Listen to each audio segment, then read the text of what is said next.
Assalamualaikum warahmatullahi wabarakatuh. Alhamdulillahirabbil alamin wa bihi nasta'in wa ala umuri dunya waddin. Wassalatu wassalamu ala asyrafil anbiya'i wal mursalin wa ala alihi wa sahbihi ajmain. Allahumma shalli wa sallim ala sayyidina wa maulana Muhammadil Fatih al-Fatih lima uhliqa wal khatim lima sabaq nasrul haqqi bil haqqi wal hadi ila siratikal mustaqim wa ala alihi wa sahbihi haqqa qadrihi wa miqdarihil aliyyil azim. Saudara-saudaraku semua yang insya Allah dalam lindungan Allah Subhanahu wa ta'ala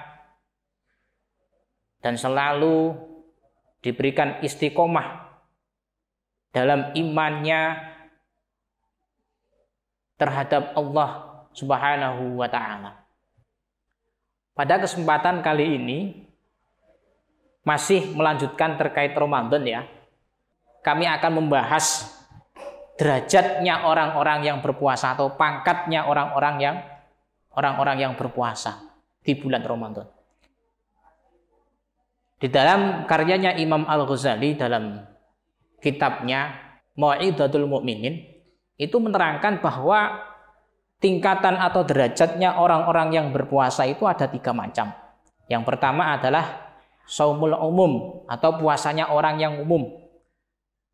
Puasanya orang yang umum, halayak, orang-orang umum itu adalah menjaga perutnya, menjaga perut, menjaga farjinya.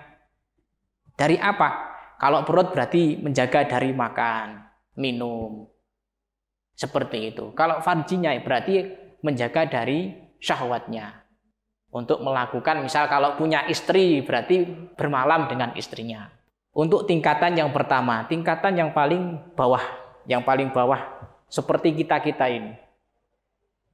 Tapi kemudian kalau untuk meningkatkan kualitasnya, maka untuk tingkatan selanjutnya itu Imam Ghazali itu menjelaskan bahwa tingkatan selanjutnya orang yang berpuasa itu adalah puasa khusus, saumul khusus. Puasanya orang-orang yang khusus. Puasanya orang yang khusus itu menjaga matanya, menjaga hatinya, menjaga lisannya, menjaga tangannya untuk melakukan dosa. Lah untuk zaman sekarang sangat sulit sekali, apalagi sekarang itu trennya media. Ya. TikTok misalnya gitu. Nanti ada lagi apa? YouTube atau Facebook, yang lain sebagainya, itu tidak bisa kita pungkiri. Mesti ada sesuatu yang membuat kita itu terlena. Menjauhkan diri terhadap Tuhan kita. Lantas kalau seperti itu bagaimana? Kalau seperti itu, ya setidaknya kita ingat terhadap Tuhan kita. La tudraku kuluh wala tutraku kuluh. Kalau tidak bisa mengambil semuanya, ya jangan tinggalkan. Semampu kita. Yaitu resiko bagi kita yang memang hidup di zaman akhir seperti ini. Ya kita harus bisa melakukannya semampu kita. Untuk selanjutnya itu adalah tingkatan saumu khususil khusus. Puasanya orang yang istimewa. Saya bahasakan istimewa. Orang yang khususul khusus atau orang yang sangat istimewa. Itu adalah puasanya orang yang menjaga hatinya itu agar tidak tertarik terhadap duniawi. Andai kan kita itu suka terhadap sesuatu. Kan ada sebuah cerita dari Masyayikh Lirboyo sendiri dalam melatih dirinya, riyadhah hatinya agar tidak menuruti hawa nafsunya. Itu dulu saya ingat ceritanya beliau, Kiai Haji Abdul Aziz Mansur, pada saat haulnya Mbah Yai Abdul Karim atau Mbah Manap itu pernah beliau itu melatih hatinya untuk tidak makan tempe. Untuk tidak makan tempe. Bagaimana kisahnya? Pada saat itu terjadilah beliau itu bersama dengan kawan-kawannya yang mana salah satu dari temannya itu ada yang sambang, ya. Ada yang sambang diberikan sebuah makanan yang berupa tempe. Nah, tempe ini akhirnya membuat beliau itu mempunyai keinginan, wah, ini adalah jatah saya, mempunyai keinginan untuk memakannya. Tapi karena anak pondok itu macam-macam, orang-orang anak pondok itu macam-macam, ada yang memang orangnya itu polos, ada yang baik, ada yang ya baik tapi kurang sedikit, seperti itu. Itu akhirnya satu tempe yang tinggal satu itu dimakan langsung oleh temannya itu. Akhirnya beliau mempunyai perasaan, wah, ini jatah saya kok diambil.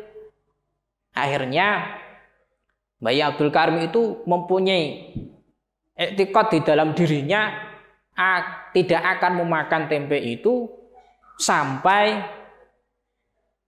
bisa dikatakan itu 4 tahun lamanya. Dari beliau, melanjutkan ceritanya beliau, Kiai Haji Abdul Aziz Mansur itu seperti itu. Akhirnya 4 tahun kemudian itu dicoba, diuji oleh temannya sendiri. Ya, tak coba ini, saya coba. Masih tetap tidak mau makan tempe atau tidak? Waktu itu Kiai Haji Abdul Karim ini, Mbah Manap ini diajak oleh temannya ke rumahnya, berkunjung di rumahnya. Ketika berkunjung di rumahnya, di sana disediakan banyak makanan. Ada lauk tempe, ada lauk ayam. Ayam apa? Kalau zaman sekarang, ayam bakar. Atau ada menu yang lainnya yang istimewa. Tapi yang dipilih Mbah Abdul Karim itu apa? Yang dipilih itu malah tempe. Padahal itu adalah pantangannya beliau untuk tidak memakan tempe beberapa tahun. Sudah beberapa tahun beliau jalani. Akhirnya temannya ini bertanya, heran, Kang Manap, sampean makan tempe? Saya lihat-lihat, saya perhatikan itu sudah lama, hampir 4 tahun tidak makan tempe, tapi kok sekarang makan tempe. Itu bagaimana kamu itu? Terus dijawab sama Yai Abdul Karim, Yai Manap, kalau memakan tempe itu karena atas dasar sudah tidak menginginkan tempe lagi. Karena pas waktu mau berangkat itu sudah mempunyai angan-angan, wah ini kalau nanti berkunjung di rumahnya si fulan, menunya ayam.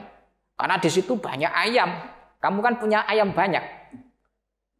Akhirnya dari situlah beliau mengambil tempe karena sudah tidak ada keinginan untuk memakan tempe. Ini adalah sebuah cara untuk menghindari kita berpuasa agar tidak tertarik dengan dunia. Wah, kalau sekarang sulit sekali karena ada HP sekarang ya. Kalau lagi filmnya bagus, wah gak bisa ngempet.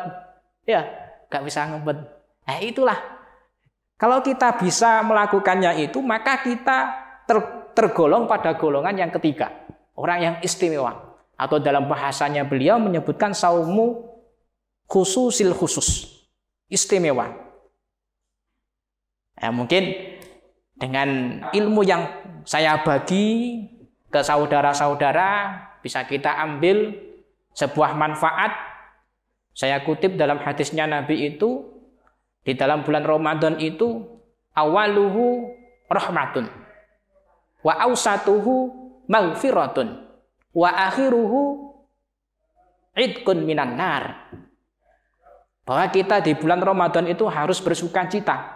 Bahwa di awal-awal bulan Ramadan itu, di tanggal-tanggal awal di bulan Ramadan itu adalah rahmat dari Allah Subhanahu wa ta'ala.